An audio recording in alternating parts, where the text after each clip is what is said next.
Sure, here's your plan voiceover script. 1,500 plus words. Tuy nhiên, góc nhìn thứ nhất, không copy gốc, giữ đúng cấu trúc, kết thúc drop the mic. I'm not sure what shocked them more, seeing me walk into that ballroom completely alone, or seeing their golden boy uncle, the king of their universe, bow to me in front of everyone. Either way, the laughs died real quick. It's funny how fast a room can flip, the second someone they respect decides you matter. Let me back up. My name's Julia Bennett, and well, let's just say I'm the older sister who never quite fit in the family scrapbook. You know the type. I'm not the Instagram bride, not the suburban mom, definitely not the favorite child. I build things. Startups, systems, sometimes walls. Apparently, people don't like a woman with a resume longer than her dating history. My little sister, Samantha, she's the one everyone loves. She's beautiful, she's charming, she's been married more times than I've been promoted. Yeah, I keep count.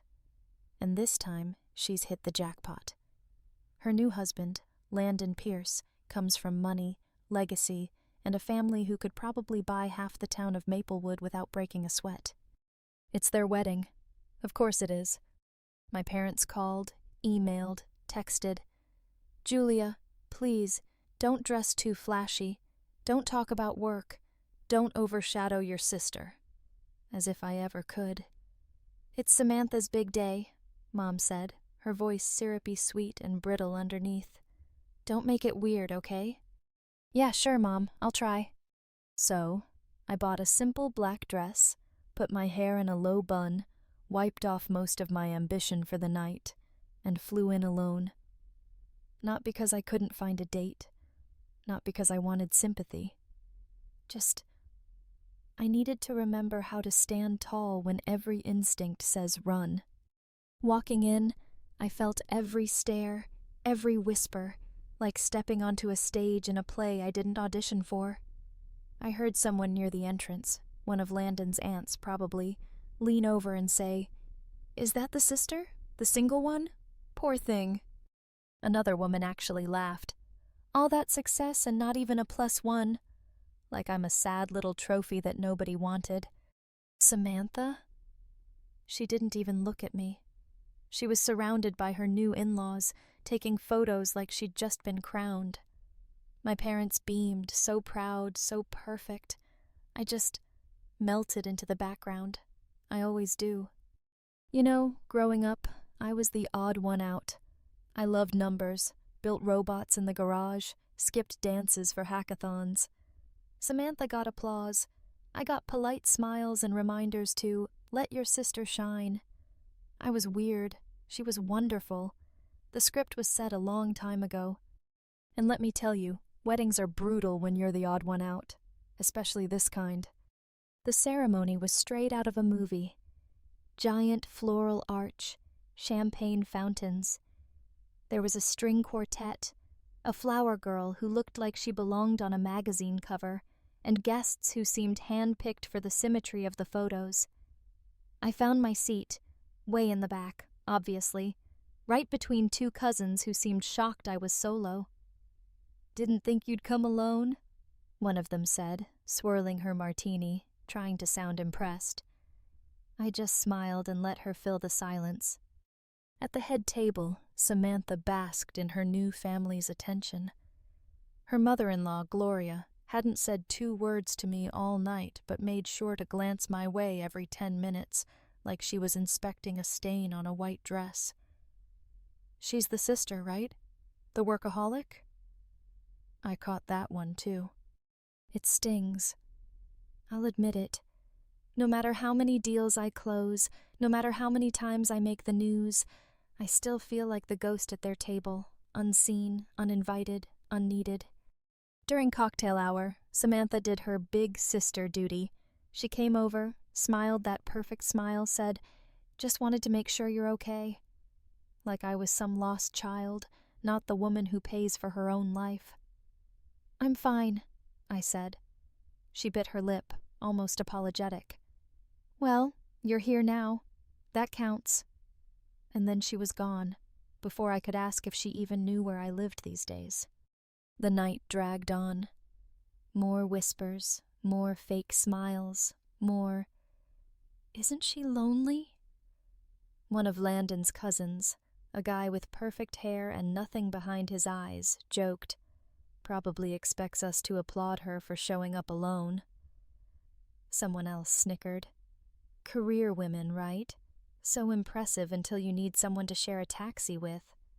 I reached for my coat. I really did. My car was outside. I could have left. I should have, maybe.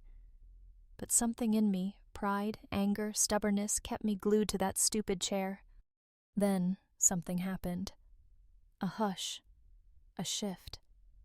From the main table, a chair scraped back. Slow, deliberate, like in an old western when the villain stands up. Richard Pierce, Landon's uncle, the real head of the Pierce family. Silver hair, navy suit, no need to prove anything to anyone. He walked toward me, past Samantha, past Gloria, past every single person who'd spent the night looking right through me. He stopped in front of my table. He looked me straight in the eye. And then, right there, in front of the whole Pierce empire, he bowed. Not a nod, not a polite handshake, a real formal bow, like I was someone worth honoring. You could have heard a pin drop. He straightened, offered his hand, and said, "Ms. Bennett, it's an honor. Your work at Zurich changed everything for us. You probably don't know, but your research helped us pivot the entire company. Thank you." And in that second, every head in that room snapped around. The woman they'd written off, me, was suddenly worth a bow from the man everyone else was desperate to impress. I felt heat in my cheeks, half pride, half pure shock. "Thank you, Mr. Pierce," I managed, voice low. "I didn't expect." He smiled. "That's the thing about real talent, Julia. It doesn't need an invitation." The rest of the night blurred after that. Richard invited me to step outside with him, away from the stairs. We walked onto the stone terrace, the air cool and sharp. He told me he'd followed my career for years, that my work had turned heads in boardrooms I'd never even set foot in. He offered me a seat at his next big project, a partnership, not a favor. It was the first time all night I felt seen. Back inside, the room had changed. People who'd spent the whole evening sneering now couldn't meet my eyes. Gloria looked like she'd bitten into a lemon. Landon was pale. Samantha was furious. She stormed over. "What was that about?" she hissed, that fake smile still frozen for the cameras. I looked at her, calm and cold. That was someone recognizing what you never did. She clenched her jaw, bouquet trembling. "Couldn't you let me have this one day, Julia? Just one?" I almost laughed. "One day, Samantha? You've had a lifetime." She walked away, heels clicking too fast, her confidence shattered for once. Then came the speeches, long, boring, all about love and family and whatnot. Landon's father finished his toast with a snide look my way. "Here's to all the family who made it, even those who prefer boardrooms to ballrooms." The laughter was polite, but sharp. Richard didn't laugh. He stood up, glass in hand. He didn't raise his voice, but you could feel the chill.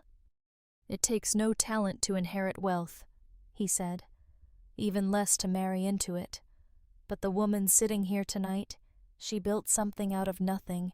She's earned respect in rooms none of you will ever be invited into. So if you're raising a glass, raise it to Julia."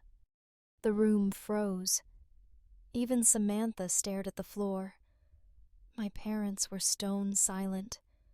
For the first time, no one was sure whether to be proud or embarrassed. I didn't smile, didn't look around for approval. I kept my gaze steady, hand on my glass, back straight. Because you know what? There's something more powerful than being praised. It's being understood. And in that moment, Someone finally did. After the music started up again, my mother tiptoed over. Her voice was soft, fragile. "You look beautiful tonight." I nodded. She fumbled. "We didn't know. About Zurich. About Mr. Pierce." "I know," I said. "We're proud of you, Julia." I met her eyes. "Why now, Mom? Because someone powerful said so? Or because you finally believe it?" She just squeezed my hand, like that would make up for years of silence. It didn't. Samantha caught up with me as I was leaving. "I didn't know he knew you," she whispered. "You never asked," I said. She blinked, lost for words. "You always made me feel like I wasn't enough."